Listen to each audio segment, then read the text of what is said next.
न मरकर भी वतन की उल्फत, दिल से निकलेगी न मरकर भी वतन की उल्फत, मेरी मिट्टी से भी खुशबुए वतन आए।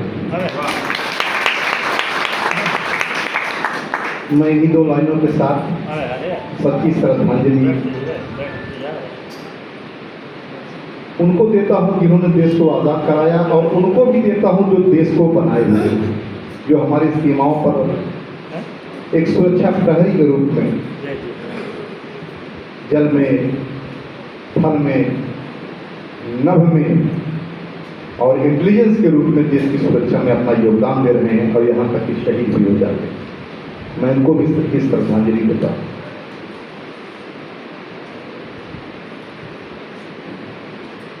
देश की आज़ादी, देश को आज़ाद कराने में कितनी कठिनाइयां गुजरी, कितना संघर्ष झेलना पड़ा, कितनी चुनौती आई। इतिहास के पन्नों को जब पलटिए, आप के अंदर अगर हृदय है तो आपका रोम रोम रोमांचित हो जाता है। मैं कभी कभी इतिहास के जब पन्नों को जब पलटते हुए आगे बढ़ता था तो मेरे रोम एकदम खड़े हो जाते थे, उनकी बात सोच करके, उनकी बातों को सुन करके,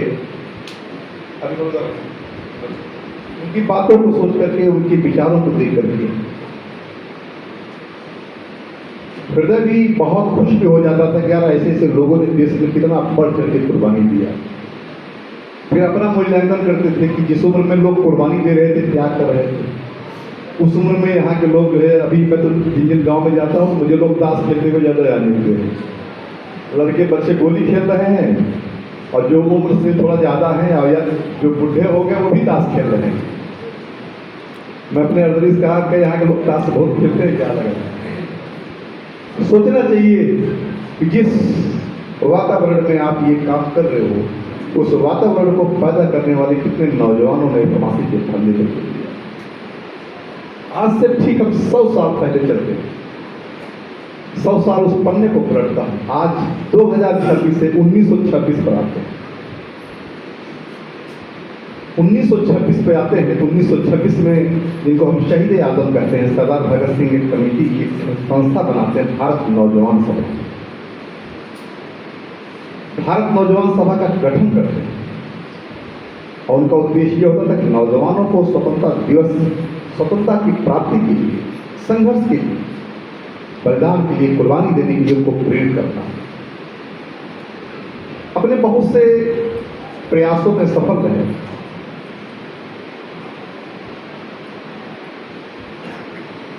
सरदार भगत सिंह अपने सहयोगियों के साथ जब देश की लड़ाई को लड़े थे, एक नौजवान 17-18 साल का नौजवान, अभी आप देखो कि बीए करता है, बहुत शौर में होता है, थोड़ा बहुत। पहले तो हम लोगों के ज़माने में जब हम लोग पढ़ते थे साइकिल चलाना ही आता था, बड़ी मुश्किल से गांव में का 2 लोग मोटरसाइकिल चलाते थे। आज सिर्फ मोटरसाइकिल ही चलाने का या कार चलाने का शौक होता है, लेकिन विचार नहीं है किसी के अंदर। आप उसको तलाशेंगे तो उसके अंदर फोकस नजर आएगा। वो तमाम फालतू बातें करेगा, हो सकता कोई नारा बोल जाए, लेकिन उसके अंदर विचार नहीं पाएंगे आप, कोई उसके अंदर थाट हो, कोई दर्शन हो। ये चीज आप उसके अंदर नहीं पाएंगे। क्यों नहीं पाएंगे? क्योंकि वो पढ़ता नहीं।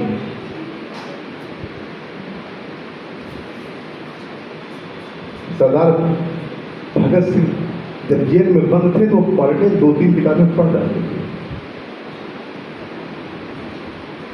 विचार ऐसे नहीं आते, विचार जेनेटिक्स नहीं होते कि आपके पिता बहुत बड़े विचारक थे, बहुत बड़े पहलवान थे, तो आप भी पहलवान बन जाओगे, आप भी विचारक बन जाओगे। नहीं, आप कभी नहीं बन पाओगे। रूसो के बेटे के बारे में कभी आपने सुना कि रूसो का बेटा भी दार्शनिक हुआ, या पीबी शेली का बेटा गीतकार हुआ?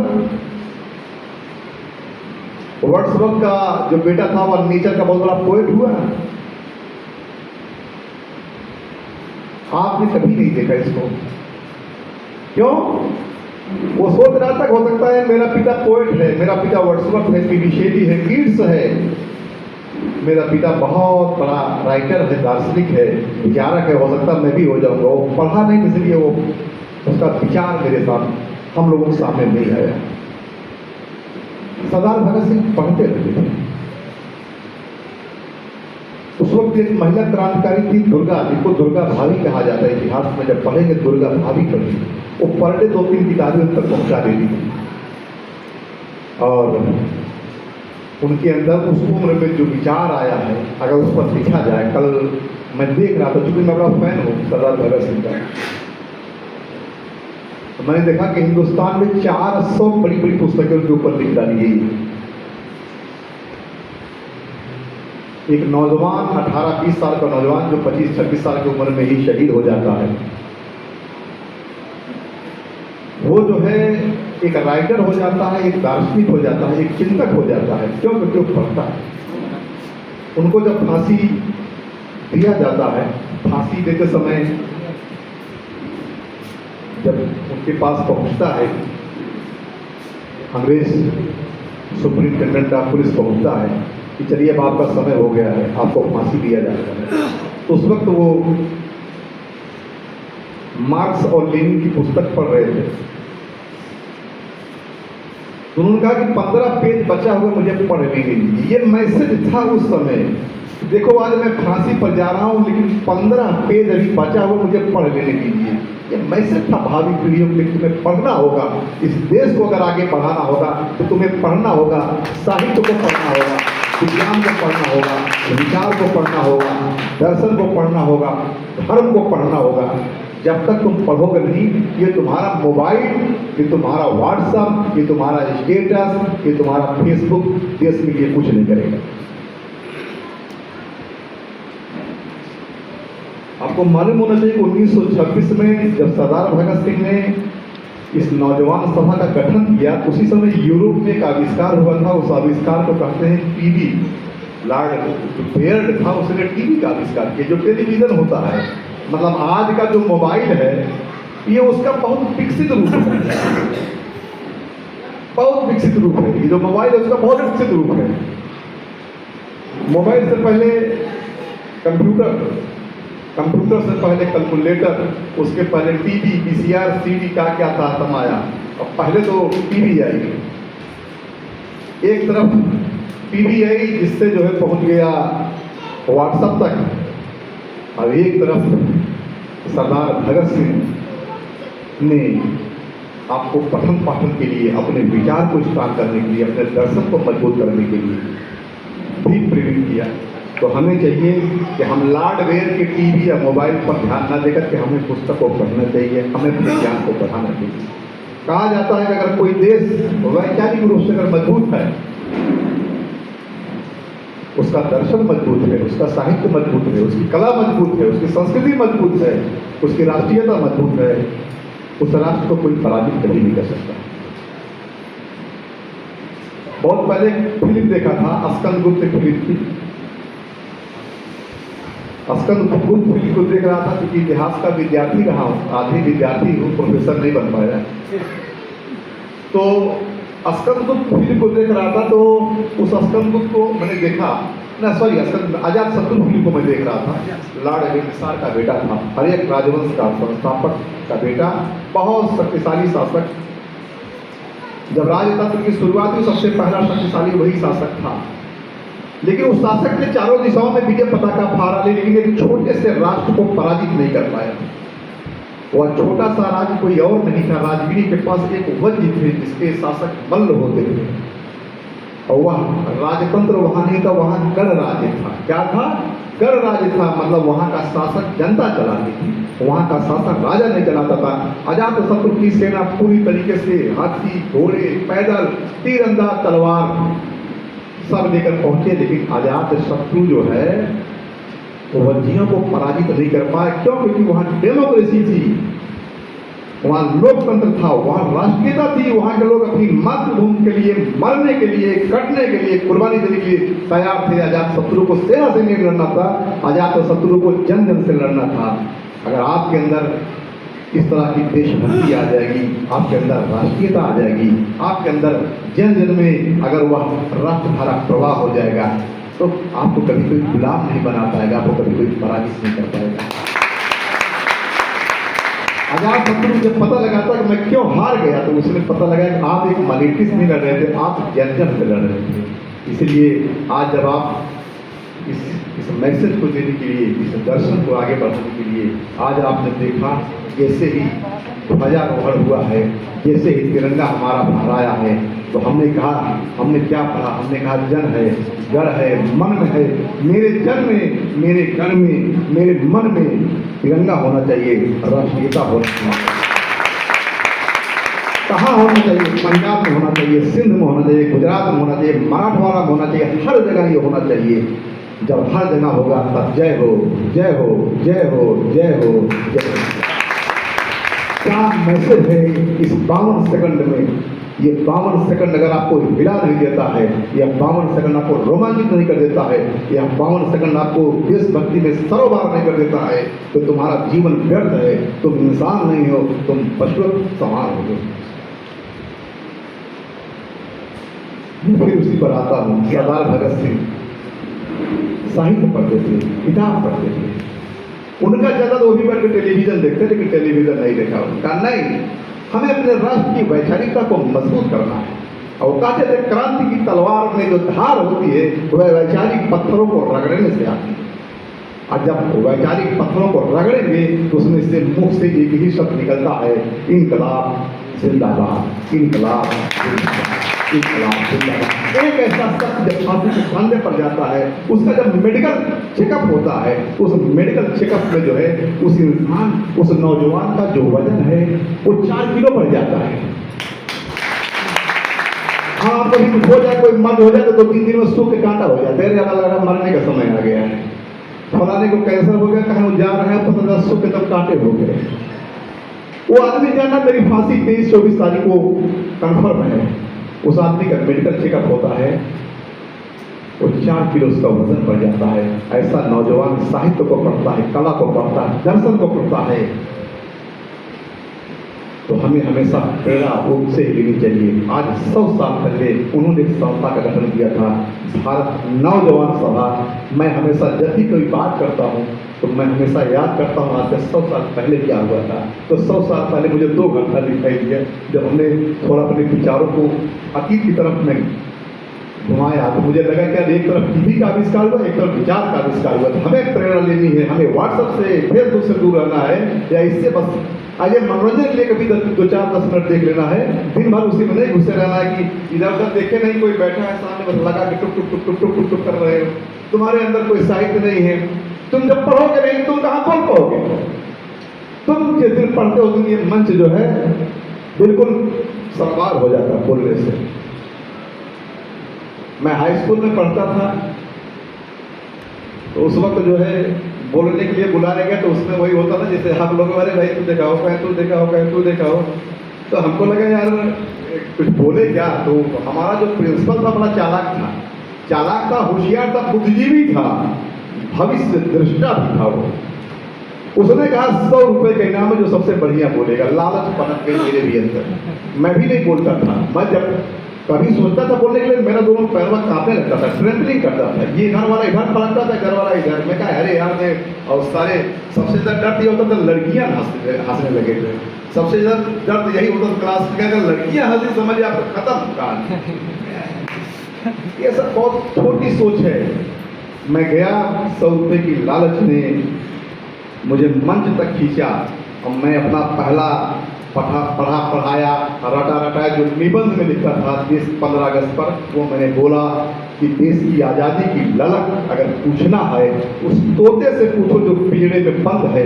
खाने के लिए सारी सुविधाएं हैं, उसको आम दिया जा रहा है, उसको पानी दिया जा रहा है, उसको सत्तू दिया जा रहा है, लेकिन आज़ादी नहीं है। वो तोता ना होकर तो गुलाम है। हम लोग, हमारा देश आज़ादी से पहले क्या था? एक तोता था, एक गुलाम था।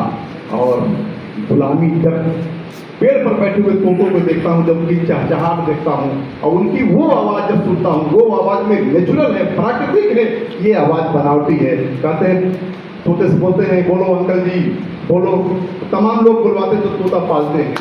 और जो आज़ाद होता है उसकी आवाज़ में जब आप देखें तो उसकी आवाज़ आपकी रूह तक पहुंचती है। इसकी आवाज़ सिर्फ आपको एंजॉय देती है, उसकी आवाज़ रूह तक पहुंचती है। आज़ादी आपके रूह तक पहुंचती है। अब गुलामी सिर्फ आपको एक हल्का फुल्का दिखाता है, क्या गुलामी थी। मैंने 100 रुपये का उस पुरस्कार को जीता, उसके बाद वक्ता बन गया। 2 हफ्ते तो मैं अपनी रफ्तार नहीं रोका है। आज यूपीएससी की क्लास लेता हूँ, चाहे दिल्ली जाता हूँ, दिल्ली में भी लेता हूँ क्लास, चाहे दृष्टि में क्लास लिया, चाहे बाजीराव में गाँव में मैंने क्लास लिया, हर कोचिंग संस्थानों में मैंने गरीब कमजोर बच्चों के लिए मैंने क्लास लिया। अब मैं आज सोचता हूँ कि मेरा वह प्रधानाचार्य त्रिभुवननाथ पांडे आदरणीय जो स्वर्गीय हो चुके हैं, उसने मुझे बोलने वाला बना दिया। वो मुझे जो है उसने मुझे बोलने वाला बना दिया। और आज अगर उस मंच से उस दिन अगर मैं कतरा जाता तो मुझे लगता कि मैं भी जो है कुर्सियों पर बैठ करके बस सोचता कि यार आज़ादी की बस मुबारकबाद दे दूँ, बधाई दे दूँ। वक्ता आते हैं प्रवक्ता बना आता हूँ कि सरदार भगत सिंह के साथ साथ अब आता हूँ कि देश की आज़ादी के लिए सबसे बड़े हथियार बनाता हूँ। देश का सबसे बड़ा हथियार, आज़ादी दिलाने का सबसे बड़ा हथियार, महात्मा गांधी बैरिस्टरी का एग्जाम पास करने के बाद जब अफ्रीका जाते हैं एक केस की पैरवी में, तो उन्होंने देखा कि हिंदुस्तान के साथ साथ अफ्रीका की भी हालत बड़ी खराब है। वहाँ और दुर्गति है, वहाँ तो इतनी दुर्गति है कि कहीं इनको किसी होटल में, किसी क्लब में, किसी रेलवे स्टेशन पर कहीं पर भी जाते हैं उनके साथ दुर्व्यवहार होता है। इनको उठा फेंक दिया गया। क्या मैं पढ़ा लिखा हूँ, I am graduate from London university. कह रहे लंदन हो चाहे जो हो इंडियन, चलो दफ्तर बैठो, जाओ 3rd क्लास के डिब्बे में जाओ, 2nd क्लास तुम्हारा रिजर्वेशन, फिर भी तुम्हें आने कर सकते, जाओ हटो यहाँ से। उनको लगा यार देश की यह दशा, कैसे आज़ादी दिलाया जाए। ये तो बहुत बड़ा शक्तिशाली है, बहुत बड़ा शक्तिशाली राष्ट्र है, इसका तो सूरज ही नहीं डूबता है। अंग्रेजों के बारे में कहा जाता था कि इनका सूरज नहीं डूबता है, लेकिन आज अंग्रेजों के कपड़े जो पहनते थे, उसके गवर्नर जनरल जो पहनते थे, तो आप लोग देखते होंगे जब आप शादियों में जाते होंगे, जो बैंड बाजे वाले थे वो पहनते थे कपड़े। कहाँ से कहाँ तक पहुँच गए। जिसका सूरज नहीं डूबता है आज उसके कपड़े जो है बैंड बाजे वाले पहनते हैं। और जब उनको खाना पीना खिलाया जाता है तो पुनः खिला दिया जाता है। ये होता है। इसको पराजित करने के लिए एक विचारधारा की आवश्यकता है, एक दर्शन की आवश्यकता है। उसको हथियार से आप नहीं हरा पाते। हथियार से हराने के लिए प्रयास हुआ, पूरी दुनिया का सबसे पहला रॉकेट लॉन्चर टीपू सुल्तान ने किया, बट टीपू सुल्तान जो है क्या नाम है, 4थे मैसूर युद्ध में पराजित हुआ, मारा गया। उसको पराजित करने के लिए प्लासी की लड़ाई में जो सिराजुद्दौला ने प्रयास किया वो भी पराजित हुआ। उसको पराजित करने के लिए मराठों ने संघर्ष किया, वो भी हार गए। तो ये हुआ कि सामने टू सामने लड़ाई में हम इसे जीत नहीं सकते, हम इसे विचारधारा के लेवल से जीतते हैं। विचारधारा खोजने के लिए हमें अपने वेद को पढ़ना होगा, हमें अपने उपनिषद को पढ़ना होगा, हमें अपने आरण्य ग्रंथों को पढ़ना होगा। उपनिषद को जब पढ़ा गया, उपनिषद में प्रसंग मिला, यमराज सत्यवान सावित्री संवाद। यमराज पहुंचा, सत्यवान का प्राण हर गया और निकल लिया, ये बताते हुए कि सावित्री तुम अच्छी पत्नी हो, लेकिन इनका समय पूरा हो, मैं तो लेके जा रहा हूं। सावित्री पीछे पीछे, यमराज आगे आगे, बीच में जो है सत्यवान। पीछे मुड़कर देखा, यमराज ने कहा अरे सावित्री तुम क्यों आ रही हो। कहें जब मेरा सब कुछ चला जा रहा तो मैं कैसे क्या कर सकूं, मुझे कुछ मेरे अच्छे कर्म के लिए कुछ आशीर्वाद दिए, सौभाग्यवती का आशीर्वाद। कहें सौभाग्य तो आप लेकर जा रहे हैं, तो फिर कहां का आशीर्वाद, कैसे मैं सौभाग्यवती बनूंगी। ये प्रसंग जो है ना, ये प्रसंग बताया कि यमराज को सावित्री ने अपनी विचारधारा से पराजित कर दिया। सावित्री ने किसी तलवार को नहीं उठाया, किसी भाले को नहीं उठाया, किसी डंडे को नहीं उठाया, कुछ भी नहीं उठाया, किसी गोला बारूद को नहीं उठाया। यमराज परास्त हुआ और सत्यवान को पूरा जीवन मिला। ये बताया कि आप अंग्रेजों को या किसी बड़ी शक्ति को, किसी महाशक्ति को आप विचारधारा के लेवल पर रख सकते हो। सत्य के लिए आग्रह था, सावित्री का सत्य के लिए आग्रह था, सत्याग्रह था। उस सत्याग्रह को हिंदुस्तान ने अपनी आज़ादी का हथियार बनाया और सत्य को बनाया, बिना हिंसा की लड़ाई लड़ा। ये अलग बात है, कहीं कहीं आवश्यकता पड़ने पर हिंसा का प्रयोग हुआ और परिणाम देश को 15 अगस्त 1947 में देश आजाद हो गया। देश आजाद हुआ। देश आजाद होने के बाद बहुत खराब स्थिति थी। हिंदुस्तान जब गुलाम नहीं था, मुस्लिम आक्रमण से पहले हिंदुस्तान की जीडीपी 36% थी पूरी दुनिया की। 36% ध्यान है ना, आज 1-2% है, इससे ज़्यादा नहीं, 1-2% है, क्योंकि इधर मैं पढ़ता नहीं हूँ, मेरा नॉलेज अभी डेवलप अपडेट नहीं है। उस समय मुस्लिम आक्रमण से पहले 36% जो है जीडीपी थी हिंदुस्तान की, पूरी दुनिया की, मतलब पूरी दुनिया की इकोनॉमी का 36% हिंदुस्तान में था। और जब मुगल खत्म हुए तो उस वक्त 20% में था। जब अंग्रेज गए यहाँ पर 1-2% भी नहीं रहा होगा। एक ऐसा राष्ट्र जो बिल्कुल पतन की तरफ बढ़ चुका था, उसको उत्थान की तरफ ले जाना था। हिंदुस्तान की कुल इनकम 5 करोड़ रुपये, पूरे देश की आय 5 करोड़ रुपये। 5 करोड़ तभी इसी जो है, ये जो मोहल्ला है आपका मेहरौनी मोहल्ला, किसी ऊंचे गली निकल जाओगे 5 करोड़ वाले 15-20 मिल जाएंगे। 5 करोड़ से यह राष्ट्र आज चौथी अर्थव्यवस्था, जैसा हमारे नायब साहब बताए, हिंदुस्तान चौथी अर्थव्यवस्था बन गया। हमारे पास वही बंदूकें थी, जैसे हमारे होमगार्ड वोमगार्ड नहीं चलते हैं, चलेगी न चले पता नहीं है। लेकिन आज हिंदुस्तान आर्म्स के क्षेत्र पर, शक्ति के क्षेत्र में हम विश्व की 10 महाशक्तियों की एक हैं। हम परमाणु शक्ति संपन्न हैं, हम प्रक्षेपास्त्र संपन्न हैं, हम पनडुब्बियों से संपन्न हैं, हम विराट जैसे जहाजों से संपन्न हैं। हम जल में भी, थल में भी, नभ में भी किसी भी महाशक्ति का सामना करने के लिए हम बिल्कुल तैयार हैं। उद्योग के क्षेत्र में हम एकदम पावरफुल बन चुके हैं। हमारे बड़े बड़े उद्योगपति हैं, वो पूरी दुनिया में झंडा गाड़े हुए हैं। जो अरबपतियों की सूची आती है 120 में हमारे 2 अरबपति जरूर आते हैं, 2 या 3 अरबपति जरूर आते हैं।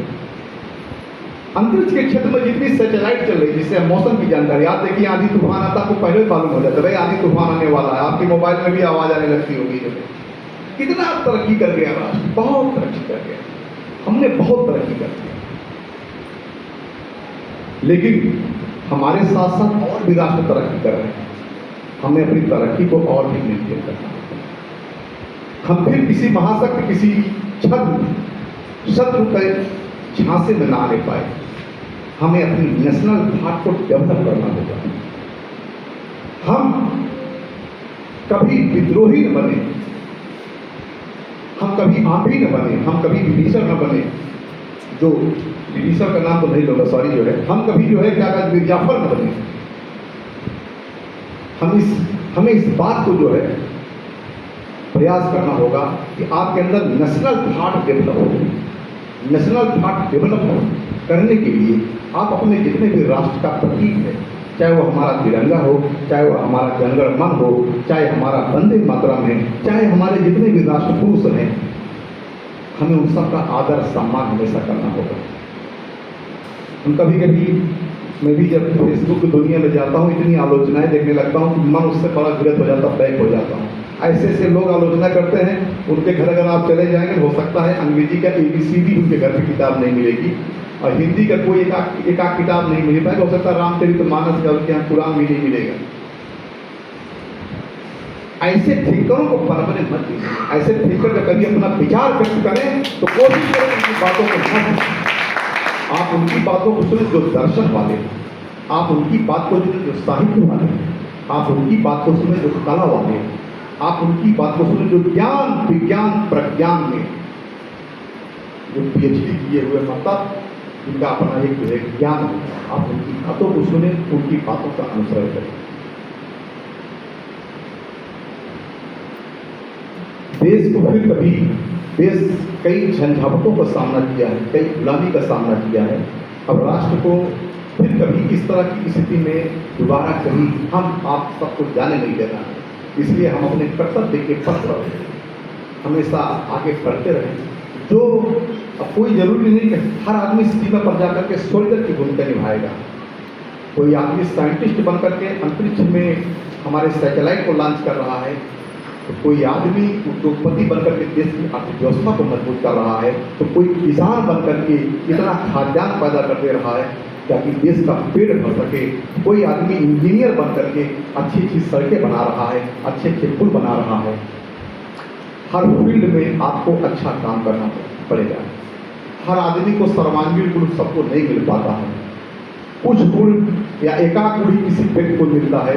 जो आपको मिले उसको डेवलप करो, उसको राष्ट्र के हित के साथ अपने हित को बिल्कुल जोड़ लो। जिस दिन स्वहित राष्ट्र हित के साथ एकीकृत हो जाएगा, उस दिन राष्ट्र को कभी कोई पराजित नहीं कर पाएगा।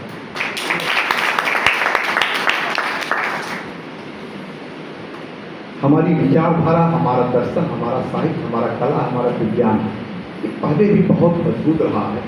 मैं भी 1937 का एक लेख पढ़ रहा था हार्वर्ड विश्वविद्यालय में। हार्वर्ड विश्वविद्यालय में एक सेमिनार में एक चाइनीज विद्वान को बुलाया गया था कि तुम्हें यह बताना है कि हिंदुस्तान और चाइना का रिलेशन, या चाइना का जो इंडोनाइजेशन हुआ था, इंडियनाइजेशन जो हुआ है, जो भारतीयकरण है, उस पर बोलना था। उसने कहा कि चाइना 2000 साल तक, उसने अपनी स्पीच में बोला है यह बात कि चाइना 2000 साल तक हिंदुस्तानी सभ्यता संस्कृति का गुलाम रहा। बात तो लगता है कि यार ऐसे कैसे हो सकता है, चाइना कैसे भारत की सभ्यता संस्कृति का प्रभावित रहा? बिल्कुल रहा है। आप पढ़िए प्राचीन काल में, आज चीनी यात्री पढ़ते होंगे ना, यहाँ हुएनसांग आया, यहाँ इत्सिंग आया, यहाँ पायान आया, यहाँ सब आए। यहाँ कोई टूर करने नहीं आया था, चले जो है क्या नाम को वहाँ शेर बाग देखेंगे, यहाँ शेर बाग देखेंगे, शेर बाग हर जगह मिल जाते हैं। यहाँ वो बौद्ध दर्शन को पढ़ने आए थे, यहाँ वो ब्राह्मण दर्शन को पढ़ने आए थे, यहाँ जो खड़ दर्शन होता, 6 दर्शन होता, उसको यहाँ पर पढ़ने आए थे।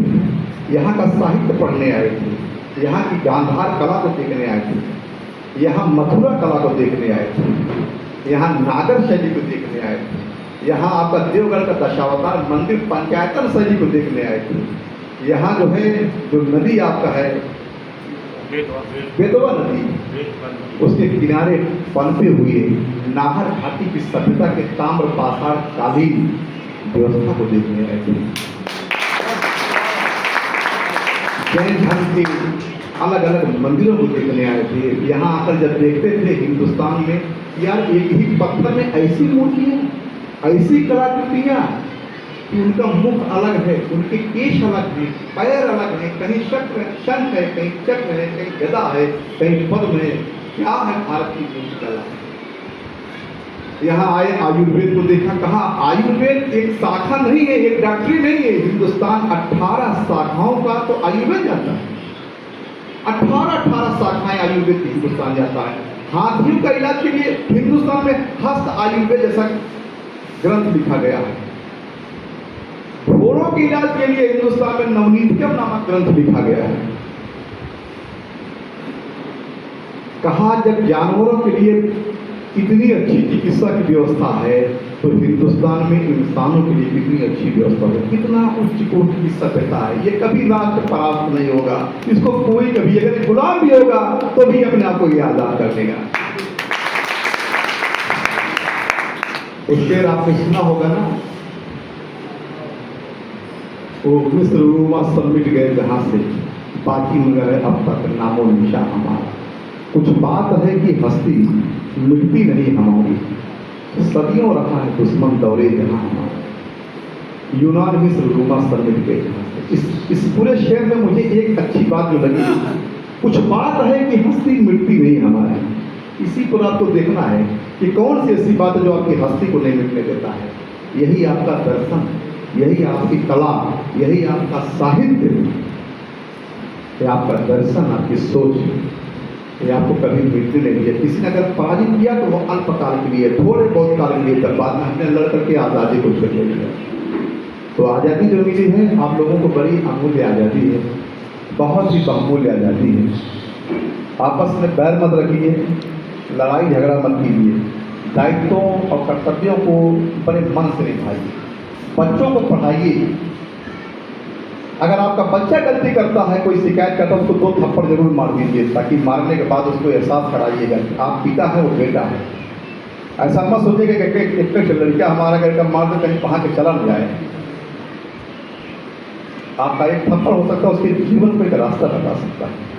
आप अपने बच्चे को जब समझाएंगे, एक बच्चे को, तो हर बाप अपने अगर एक बच्चे को समझाएगा तो राष्ट्र में नौजवानों की फौज हो जाएगी। और जब नौजवान किसी राष्ट्र का मजबूत हो जाएगा, उस राष्ट्र को तब कभी कोई पराजित नहीं कर पाएगा। कहा जाता है कि जिस ओर जवानी चलती है उस ओर जमाना चलता है। तो नौजवानों को पढ़ाइए लिखाइए, आप कुछ भी कुछ पढ़िए लिखिए, नहीं कुछ आता तो अपने धर्म ग्रंथ को ही पढ़िए, लेकिन पढ़िए जरूर। अब ये मैं मोबाइल खोल लिया करे, वो बहुत अच्छा वो प्रवचन बोला, अरे तुम अपना पढ़ो, जब तुम पढ़ोगे तो समझ में आएगा, तुम्हारा समय भी अच्छा कटेगा, साथ साथ तुम्हारा ज्ञान में कि रत ग्रास में वृद्धि होगी, और अपने कर्तव्यों के प्रति आप हमेशा जागरूक हो। इंसान के अंदर ये कमी होती है। लास्ट में अब चल रहा हूँ अपनी अंतिम समय तरफ जो है खत्म तरफ, इंसान में अपने अधिकार की बात बहुत तेज करता है। अरे यार हमारा ये अम्मा, हमारे एसडीएम साहब हैं, वेतनवा सही नहीं कर रहे हैं, 4 लोग इकट्ठा हुए तो क्या किया जाए, कहीं कुछ नहीं, ज्ञापन देकर धरना प्रदर्शन किया जाए। हो सकता है कोई बात हो, कोई विशेष बात हो, उसको जाओ समझो, अपना काम करते हो, अपना काम करोगे तो एसडीएम भी तनख्वाह पे ही डिपेंड है ना, तो अपना तनख्वाह उसको भी फिक्र है तो आपकी भी फिक्र रखिए। कर्तव्य के प्रति हमेशा वफादार बनो, समर्पित बनो। आप अगर अपने कर्तव्य के प्रति वफादार हैं तो आपके बच्चे बहुत अच्छे हैं। मैं भी एक शादी अटेंड करके आया हूँ उदयपुर से। मेरा लेखपाल था संजय श्रीवास्तव, उसका लड़का थोड़ा पढ़ता लिखता कम था, हाई स्कूल वगैरह में था, तो फर्स्ट डिवीजन बड़ी मुश्किल से आया था। तो लाए संजय, कहें सर आप इतना पढ़ने के लिए कहते हैं, अब आप खुद इतना पढ़ते हैं, अभी भी 8-10 घंटे आप पढ़ते हैं, आप तमाम कोचिंगों में जाते हैं, बच्चों को गाइड करते हैं। मेरा बेटा नहीं पढ़ता है, हमके उसको मेरे हाथ 10 दिन रखो, उसको मैं अपने पास रखा, फिर उसको मैं गाइड करना शुरू किया। अपने तमाम दोस्त जो साइंस के थे उससे गाइड कराया, और लड़का बाद में इंटर टॉप करता है, जनपद बस्ती का इंटर टॉप करता, फिर बाद में आईआईटी में सिलेक्ट होता, फिर आईआईटी में टॉप करता है, उसकी शादी 5 करोड़ में हुई।